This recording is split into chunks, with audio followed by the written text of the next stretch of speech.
Assalamualaikum warahmatullahi wabarakatuh. Kembali lagi dengan saya Tri Retnasari. Untuk pembahasan kali ini yaitu mengenai bahasa query terapan.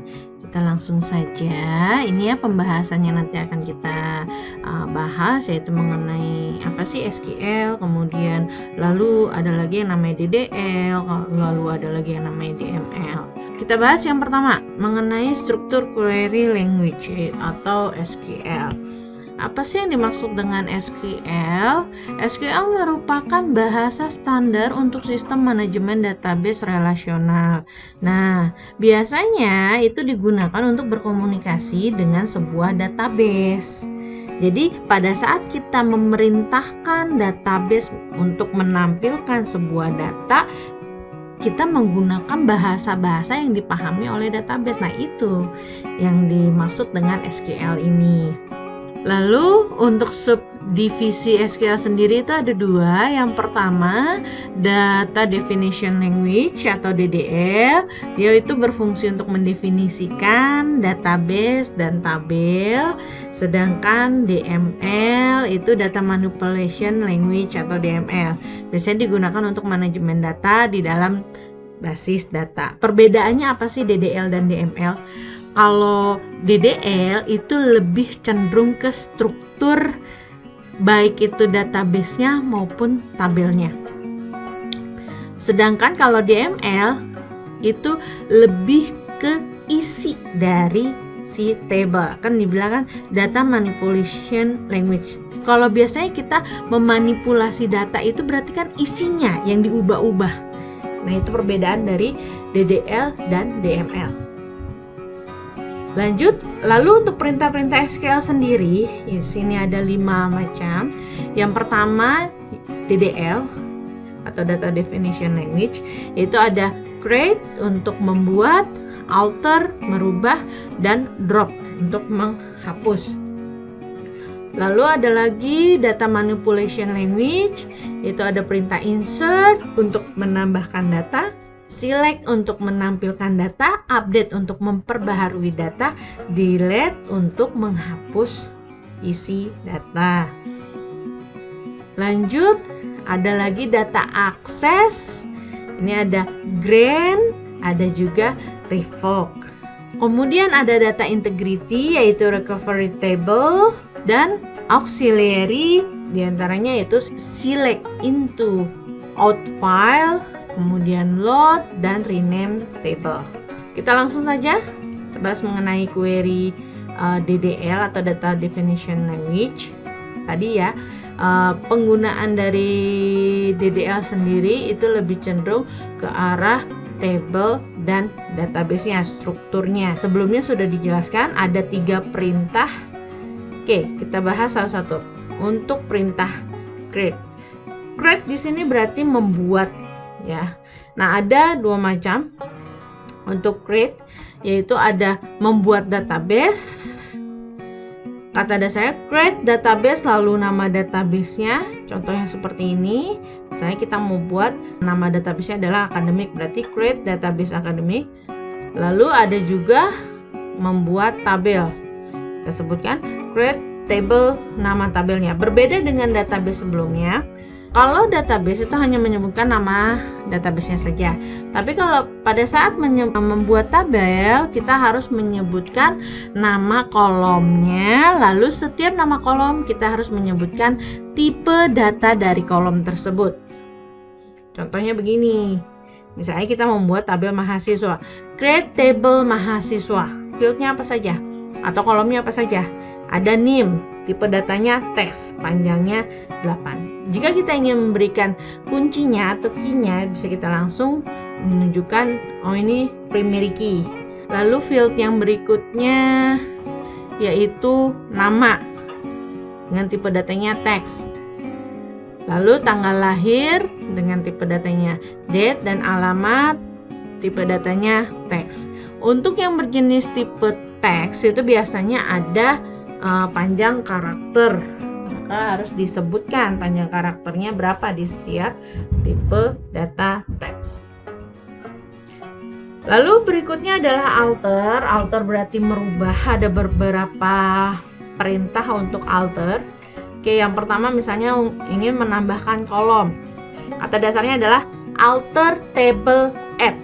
Jadi alter table, nama tabelnya apa, add, lalu kita tambahkan nama kolomnya apa. Ingat, setiap menyebutkan nama kolom itu kita harus menyebutkan juga tipe data dari kolom tersebut.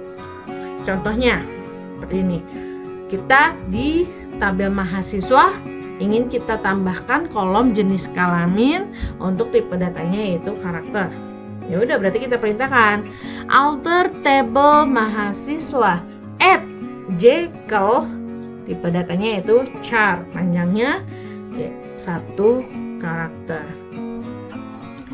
Lalu ada lagi mengganti tipe data kolom. Perintah bentuk umumnya yaitu alter table modify column. Jadi kalau tadi kan menambah itu kan add ya, alter table add. Kalau sekarang mengganti tipe itu alter table modify column. Jadi alter table, kita sebutkan nama tabelnya apa, lalu modify column, nama kolomnya pasti. Ingat, setiap menyebutkan nama kolom kita juga harus menyebutkan tipe datanya. Nah, contohnya seperti ini. Alter table mahasiswa modify column Jekyll, yang tadinya char, sama ya, sini tipe datanya char. Yang beda apa? Field size-nya. Oke, panjang karakternya. Lanjut, berikutnya menghapus kolom. Perintahnya yaitu alter table drop. Oke, alter table drop. Nah, kita perintahkan aja.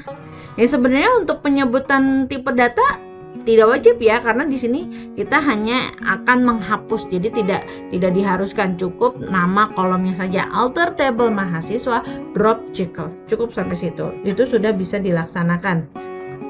Kemudian perintah drop itu berarti menghapus ya. Misalnya menghapus database, ya berarti perintahkan drop database. Apa nama database yang ingin kita hapus?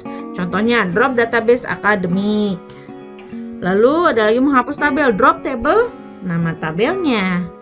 Sini drop table mahasiswa. Untuk perintah drop itu harus berhati-hati pada saat penggunaannya ya, karena resikonya pada saat kita memerintahkan drop database, artinya itu semua yang berada di dalam database tersebut termasuk tabelnya, kemudian termasuk isi dari tabel masing-masing itu akan terhapus. Biasanya dia akan ada sebuah message, apakah yakin untuk menghapus tabel tersebut, karena kalau misalnya perintah drop itu resikonya tinggi.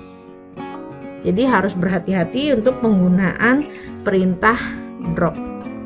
Lanjut, kita bahas mengenai query DML, yaitu data manipulation language.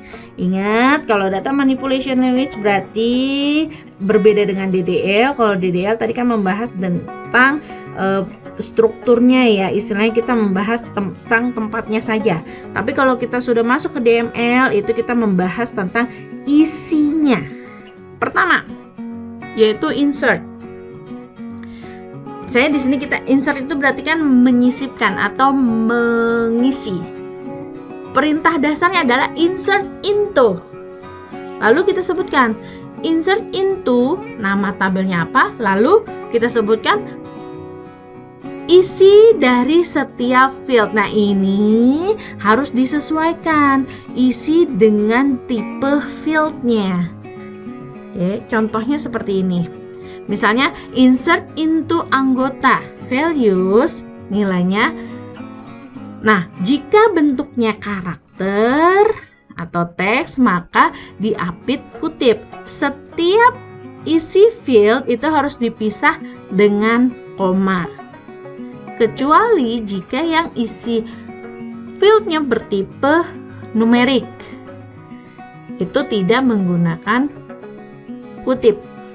Jadi dilihat lagi dari tipe datanya di struktur tabel. Lanjut, yang berikutnya adalah update, berarti memperbarui data ya.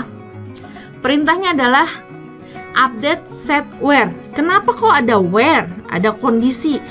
Karena kalau misalnya kita tidak menggunakan kondisi, maka akan terupdate seluruhnya. Nah, makanya kenapa perintah update itu wajib menggunakan where, wajib menggunakan kondisi agar data tidak berubah semuanya. Jadi kata kuncinya adalah update set where. Update nama tabelnya apa? Set, kita setting ya. Nama fieldnya apa, lalu nilai fieldnya berapa yang mau diisi atau mau diupdate. Where, kondisinya yang seperti apa. Contoh, update untuk tabel anggota ya. Set, nama anggotanya Dery. Oh, ini ada dua ya. Ada dua field yang mau diupdate, yaitu nama anggota dan alamat. Nama anggotanya diubah menjadi Dery, sedangkan alamatnya diubah menjadi Pondok Ungu. Where, kondisinya.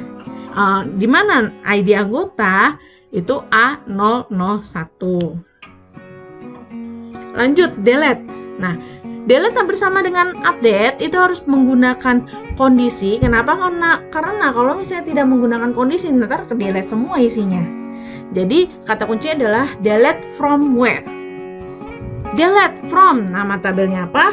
Where, dengan kondisi seperti apa? Contohnya, delete anggota. Where, di mana ID anggota itu adalah A001. Lalu ada lagi perintah select untuk menampilkan. Oke, misalnya kalau ingin menampilkan semua data dari satu tabel, yaitu perintahnya select bintang from. Jadi tanda bintang di sini menyatakan all. Select bintang from, nama tabelnya. Lalu apa? Ini perintahnya. Select string from anggota. Berarti semua data itu ditampilkan dari tabel anggota. Lalu ada lagi menampilkan data dari hanya beberapa field saja. Ya udah, tinggal diperintahkan select from. Select nama fieldnya apa dari tabel apa. Nah, kita perintahkan misalnya select nama anggota from anggota. Kalau misalnya mau menampilkannya lebih dari satu field, bagaimana? Sebutkan, pisahkan dengan koma. Misalnya select nama anggota, koma alamat, koma nomor telepon from anggota. Maka nanti yang muncul adalah data 3 kolom. Lalu menampilkan data dari sebuah tabel dengan kondisi tertentu. Nah, ini menggunakan where, bedanya hampir sama seperti yang sebelumnya. Kalau misalnya kita mau menampilkan semua data, semua kolom, namun menggunakan kondisi, tinggal tambahkan aja where. Jadi select bintang from where. Atau menampilkan beberapa kolom saja dengan sebuah kondisi, ya udah select from where. Jadi select nama fieldnya kita sebutkan satu persatu, lalu from nama tabelnya apa, lalu kondisinya where-nya apa. Contoh ini, select nama anggota from anggota where kode A01. Terima kasih telah menyaksikan. Saya tutup materi kali ini. Wassalamualaikum warahmatullahi wabarakatuh.